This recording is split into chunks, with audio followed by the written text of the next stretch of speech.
Well, welcome to our July 2013 report, World of Equine News. I'm your host, Wayne Williams, and we're glad to have you join us. We're going to start out with a Dateline, Lexington, Kentucky. Now, parents and kids spend a day together learning to work with horses at the Kentucky Horse Park. Now, this one-day program was called City Slickers, and it was sponsored by the Kentucky Horse Council. Participants were of all ages and all age ranges were there. No experience was necessary. The event took place June 22nd. Now, City Slickers provided a unique outing for the whole family to come and learn, work hands-on with gentle horses. Parents and kids learned to groom, lead and tack horses. Basic horse health and different breeds and disciplines were also there to be able to discuss various topics. They covered a lot of stuff with these parents and kids. In addition, families were provided lunch. They enjoyed a hayride across the park. It was a great program from the Kentucky Horse Council. Well, in its 68th year, the 2013 Del Mar National Horse Show was a successful show, as successful as ever. One of the show's more entertaining and exciting events, perhaps, was its showcase of Western Week. That was in April, the 18th through the 21st. Now, that featured 4 AQHA and Pacific Coast Quarter Horse shows, along with a National Reining Horse Association show. Reigning champion and VitaFlex Victory team member Bob Avila swept the competition during that week, which attracted audience members young and old. When it comes to winning, Avila relies on VitaFlex's line of nutritional supplements to keep his horses in ideal form. Now, the Del Mar National Showcase, it showcases a wealth of perpetual trophies. They travel with the winners. The show also honors continuous trophy winners each year by publishing their names and photos in the official program. The Avila name was not solely attributed to Bob's success during Western Week. As a family, including son BJ and wife Dana, they experienced winnings of their own, taking home 9 perpetual trophies among themselves. Next year's Del Mar National program will be filled with the Avila family. No stranger to champion reining, Bob Avila is one of the most accomplished and recognized horsemen in the world and has trained more than 35 world champion or reserve world champions. Being a National Rein Cow Horse Association $1 Million rider, a 3-time Snaffle Bit Futurity champion, and a 2-time World's Greatest Horseman champion, he has accredited himself with a name that is synonymous with true horsemanship. With a history like his, Bob Avila was a natural addition to the 2013 VitaFlex Victory team. Hey, we'll be right back with some highlights from the Ranch Sorting National Championships held in Fort Worth in June. So stay with us. We'll be right back. We at Speaking of Horses would like to thank the people who have made Speaking of Horses TV possible. To Equessentials, all your horse grooming, coat and care products specifically designed for your horse. A thank you to King Barns, custom-built barns, any style, any project you'd like. Get a hold of King Barns. To Overland Carts, if you want that versatile utility cart for your stable that can do anything, check out Overland Carts. Stall Butler, a unique design on how you can muck your stalls and save 90% of your shavings for reuse. Check out Stall Butler. And Eagle Erie Equine, modular systems for saddle racks, tack bars, and the like. Totally organize your tack room with Eagle Erie Equine. Thanks to all of these fine people who make Speaking of Horses possible. The Ranch Sorting National Championships were held in Fort Worth, Texas in early June. Now, we at Speaking of Horses TV were there and had daily reports and coverage. And here's some highlights from the championships and an interview with Spalding about their fly predators. Watch this.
the Ranch Sorting National Championships in beautiful Fort Worth. And one of the sponsors, I think 3 years running now, Larry. That's correct. Is Spalding, and Larry Gardner's my guest. So, Larry, welcome. Tell us about your involvement here in Fort Worth in the Ranch Sorting National Championships. Well, like you said, Wayne, it's our third year to be here. We really like coming to the ranch sorting. It's a group that we think is our kind of customers. They love their horses. They love to compete. They got cattle and horses, and so we think it's a wonderful fit for us just because of the quality of folks. It's a good family atmosphere. They come and they have a nice week, and it seems like they really enjoy being here in the competition. They're real kind and friendly to each other. Is one thing I noticed. It's kind of a special thing. When someone sorts the whole pen, the crowd claps. They're all happy for each other, and I think that's something that's really refreshing to see in competition. Well, it really is. Everybody rooting everybody else on, wanting everybody to do good. Of course, you want to win, but you want everybody else to do well, too. So tell us a little bit about the fly predators. The Spalding has been in the business for 37 years of providing natural control for flies. And we thought there was a natural way to do it rather than using pesticides and chemicals to get rid of a problem we all have every spring, which is because we have horses, we're going to have flies. So 37 years ago, Tom Spalding's mom started this business on a tabletop. And 37 years later, we're the largest provider of beneficial insects. And it's one way to fight the problem of flies by being proactive and fighting it on the front end rather than reactive and fighting it on the back end once flies are already here. We have a lot of customers that have used us the entire time they've had animals. We have some customers that are in their 30th, 7th year of using our product. So we think it's a better way to fight flies. We think it's just as cost effective as anything else, but we're fighting the problem on the front end rather than the back end. Well, I have used fly predators. I can swear to the fact they work very well. We had horses. We also had some cattle right at the same pen. We were afraid the calves were really going to bring the flies to the horses more so. And you know what? Within just a very few weeks, we didn't have any flies at all. Fly predators work on the type of flies that are both on cattle and horses. And then we have some other folks that are non-animal users of fly predators, some really interesting people. The world's largest oyster shucking company in Louisiana, who shells oysters to put in jars and cans, has a fly problem because the oyster shell will create flies. So they use fly predators because they're a food facility and they can't use pesticides, and it controls. So we have zoos and we have a lot of other things besides horses and cattle where they have fly problems. We have compost places, we have places that have landfills, a lot of places that have fly problems that use fly predators. Well, that's great. We're glad to have you involved with ranch sorting, and I think it's just a great fit for you guys. We love this group. We think they're a great bunch of folks, and we're really pleased with our association, and we'll continue because this is the kind of folks we like. Well, thanks very much for joining us. You're welcome. And thanks to Fly Predators, Spalding Fly Predators. Look them up on the internet. It's just SpaldingFlyPredators.com, right? That's correct. You can go to SpaldingLabs.com or you can go to FlyPredators.com. It's the same one. It'll take you both places. We're glad to have them here at the Ranch Sorting National Championships in Fort Worth this year, and we're glad to be here too. Stay with us on Speaking of Horses. We got action coming your way. Coming up this summer, the Reichert Celebration in Fort Worth, Texas. That's August 22nd to September 8th. Brings 15 years of excitement. The Reichert Celebration, one of the largest, most innovative and unique horse shows in the nation, will again be held at the Will Rogers Memorial Center in Fort Worth this September. The Reichert Celebration is setting the bar higher than ever, making this not just another horse show. Currently, the competitions are sanctioned by 3 breed associations, or 4 breed associations, really, the Appaloosas, Arabians, Quarter Horse, Paints, adding now the Palomino, Pony of Americas, and Snafflebit. Join the Reichert Celebration.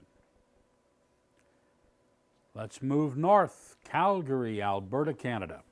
The Continental Tournament at Spruce Meadows finished with a fantastic day of competition, including another big victory for Kent Farrington and for Usico in the $200,000 CN Performance Grand Prix CSI. In the second week in a row, they won the Grand Prix. Now, Beezy Madden from the USA and Coral Reef Via Volo won the $60,000 Great West Life Cup. The Spruce Meadows summer tournaments will continue in June with Canada 1 tournament, CSI W4. Course designer Leopoldo Palacio of Venezuela tested the riders today with a technical track, but 6 were able to find the clear path to the jump-off. First in was McLean Ward, pictured here, on Rothschild, owned by Sangamore Farms. They were the fastest pair of the day in 44.327 seconds, but it came at the price of 4 faults at the second jump. They would finish in 5th place. We've also got a little video we want you to watch. Mon oncle a une grosse, a beaucoup de magasins, puis il y a un beau bureau là. Mon oncle, à Montréal, ouais.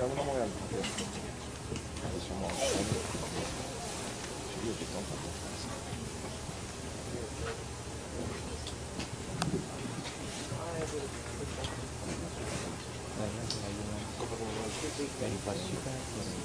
Avec l'autre, ils vont venir avec elle, il a fait des bonnes choses.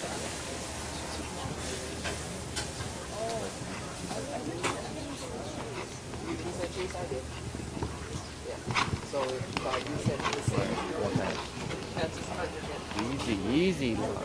Goodness. Whoa.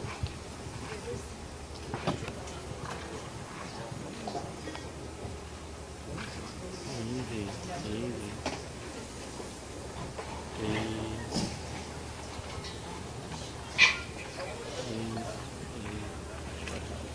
Un problème de quarter crack avec là. Ouais. Elle a changé de color. C'est le chien. Ouais. And the ranch hand owned the 2 dogs, the 2 females. And the guy who owned the ranch who had lots of money had flown in this fancy dog from like Australia and New Zealand to work for cattle. And it's a very nice red and white border collie, but unneutered. So of course both these dogs got pregnant. And the guy shot and ran them as soon as he heard. Not so we found out they left coming, so we just went in and talked. Yeah, we found homes for all of them and got them unspayed and made the best of the dog situation. When I was at the Humane Society this morning looking at puppies, there was one Go on. she was pregnant. She was 2 months old and spayed. Darn. No, they were like, oh, we just did it the other day. I'm like, And then we have this very naughty Bulgarian puppy. oh, really? Oh, she's a terrorist. Now, the Spruce Meadows summer tournaments are being held in their 3rd week, and the competition is as tough as ever. 2 FEI level events were held in at the Canada 1 tournament, which ran through Sunday, June 30th. Olympic gold medalist McLean Ward and Wannahav sped to their 2nd win in the summer series in the $33,000 AKITA Drilling Cup tournament, and it wraps up on this coming Sunday with a $100,000 ESSO Challenge, the 3rd FEI World Cup qualifier to be held at Spruce Meadows this summer. Admission, parking complimentary. Canada 1 tournament, the $33,000 Cargill Cup, had 55 entries. 19 of those were clear rounds, but the speed format of the competition was all about who was the fastest over the course, set by Michael Vaillancourt of Canada. Hey, we'll be right back. We got a story about Briarfest coming up toward the end of July, a great Briar celebration held in Lexington, Kentucky. Well, we'd like to take a moment and thank people who make Speaking of Horses TV possible. We want to thank One Source Nutrition, the perfect blend of nutrients to help your horse. It's One Source Nutrition. And Revitavet, equine light therapy, for either toning up muscles before competitions or to promote rapid healing. You want Revitavet. Equine Savings. This program can save you up to 25% on tractors, stable equipment, yes, and even on barn paint. Be sure and go to Equine Savings and check it out. To Hoosier Horse Trailers, quality horse trailers, living quarters you and your horse can ride in comfort. And Saratoga Stalls, classic equine stalls built specifically for you. Thank you to Saratoga Stalls. And thanks to everyone who makes Speaking of Horses TV possible. Hey, we're back. BriarFest 2013 will be held July 19th to the 21st this year at the Kentucky Horse Park in Lexington, Kentucky. It's a great celebration of Briar model horses and a chance to see and meet the live horses the new models were patterned after. Featured this year is Sheryl Crow's horse, a spotted walking horse, Lady C, and much more. We even have Lyle Lovett and his horse who are going to be there. Here's just a few Briar highlights. Speaking of Horses TV will be there. Drop by and say hello. We're also going to do 1 hour live streaming internet shows from the lobby of the Embassy Suites each evening from BriarFest. Join us. Well, starting the end of July, the Buckskin World Show has moved from Memphis, Tennessee to Cloverdale, Indiana. That's about 45 miles west of Indianapolis. Speaking of Horses TV will be there, and as well as being at the show as the announcer, we will be live streaming the show on the internet at speakingofhorses.com. You can watch all the action from the IBHA Buckskin World on speakingofhorses.com. That's July 31st through August 4th. The Festival of the Horse and Drum will be held August 15th through the 18th. That's 16th to the 18th, I'm sorry, at the 2013 Kane County Fairgrounds event. It'll be in St. Charles, Illinois. That's just a little west of Chicago.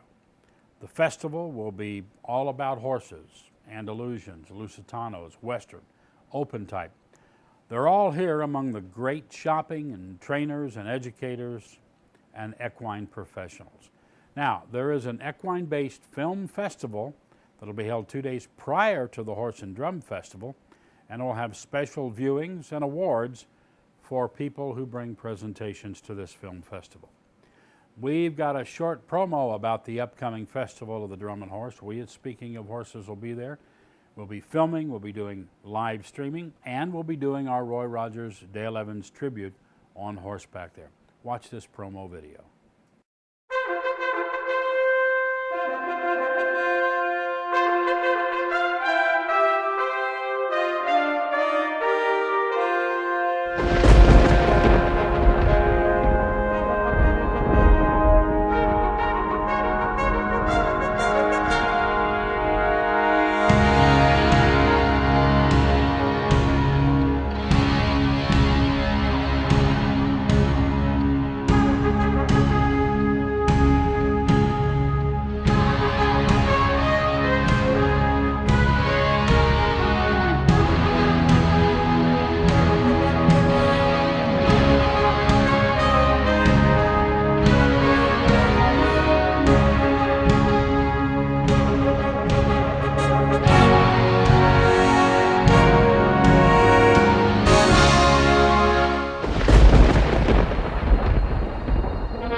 Washington International Horse Show, one of the world's most prestigious equestrian events, is honored to announce Elizabeth Cruz of McLean, Virginia, as a youth ambassador of the 2013 show. Cruz, who is 16, is a rising junior at Langley High School in McLean and competes often. You know, she showed up at the WIHS last year for the first time, competed at the WIHS Regional Horse Show in 2009. She has attended WIHS for many years with her friends and family and was on the WIHS Junior Committee in 2012. Originally from Minnesota, Cruz has been riding for many years and brings knowledge and excitement along with her love of horses and the horse sport to the WIHS Youth Ambassador job that she now holds. The 55th Annual Washington International Horse Show will be held October 22nd to the 27th in the Verizon Center in Washington, D.C. Catch that action. Hey, we'll be back in a moment. We've got some safety tips for you. We at Speaking of Horses would like to thank some of the people who helped to make Speaking of Horses TV possible. A big thank you to Equine Clot. Equine Clot is a wonderful product. Carry it in your saddlebag, put it in your first aid kit, wrap it on an equine wound. It immediately promotes clotting and is a great first aid tool. Thank you to Equine Clot. And to EquestraSafe, a complete line of equestrian riding products for trail, for arena, for wherever, from reflective vests, reflective headgear, tapes, signage, everything you need to ride safely and to be safe with your horse is available at EquestraSafe.com. Check them out. Thanks to all of the fine people that make Speaking of Horses TV possible. Well, you know, riding safety such is always an issue. And we want to feature a part of a presentation from EquestraSafe on all types of ideas, products, and plans for safe riding, whether it's on the trail, on the road, along the road, or in the show ring. We want to show you some of the tips of things that can be in your saddlebags or it can be in your tack box at the show ring. Watch this. Good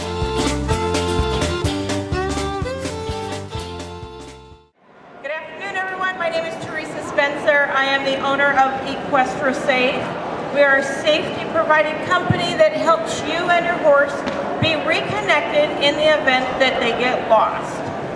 Through an unscheduled dismount, possibly, and the horse takes off, or if you're out camping or hunting and they break away from the high line, or they run off in their hobbles, or they come loose from being tied in the ground.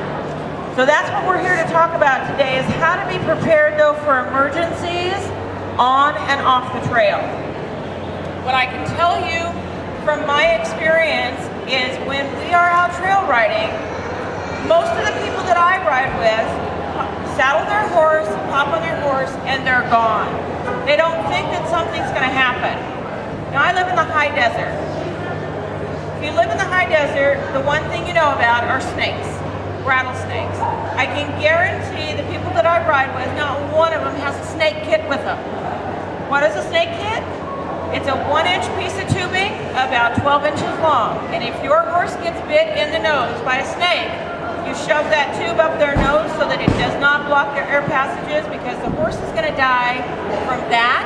It is not going to die from a snake bite. Okay? So that's one way to be prepared. What I like to tell people is when you are thinking about emergencies, you have to think about on and off the trail, in and out of your truck. In every vehicle that I have, I carry a first aid kit, and I suggest that you do as well. I have several over in our booth that you can purchase from us, or you can purchase online. Excuse me. And basically, the first aid kits have everything that you're going to need to get you from the traumatic situation to the hospital or the veterinarian. Okay? But it's very important to carry a first aid kit. It's also very important, believe it or not, to carry a leash in your car. If you happen to go down the road and a dog is hit by a car, you can at least have a leash to be able to get the dog, or if it's running around in traffic, you at least have a leash to be able to get a hold of that animal and contact animal control. So it's very important to have that as well. Some of the other things that are important to have in your own vehicle, I always carry a lead rope just in case I find a horse running down the street. Carry water in your vehicle, carry flashers in your vehicle, carry a knife in your vehicle, for all of the reasons that we're talking about in case of an emergency. You may be the first responder on an accident, and you may have to help somebody who's upside down in the car. You may have to help somebody who's gotten their leg wrapped around in a lead rope at a horse accident. You may have to help that horse that is pulled back off of a horse trailer and now is hanging there, laying down on the ground with their head up in the air, and you can't get close enough. You can't get a quick release because they didn't tie them that way, so now you've got a knife in your pocket that you can release that horse. So always be thinking, my situation, I always think, if a horse is going to get hurt, a horse is going to get hurt. You can put him in a padded cell and the horse is still going to get hurt. Somehow, we don't know why, but horses are prone to accidents. Now, 90% of the time you don't have a problem, but it's that 10% that's going to cause you your biggest fear and your biggest concern. Well, I'm Wayne Williams, your host. That's our July report. Join us next time for the August 2013 World of Equine News Report, and we'll see you down the trail.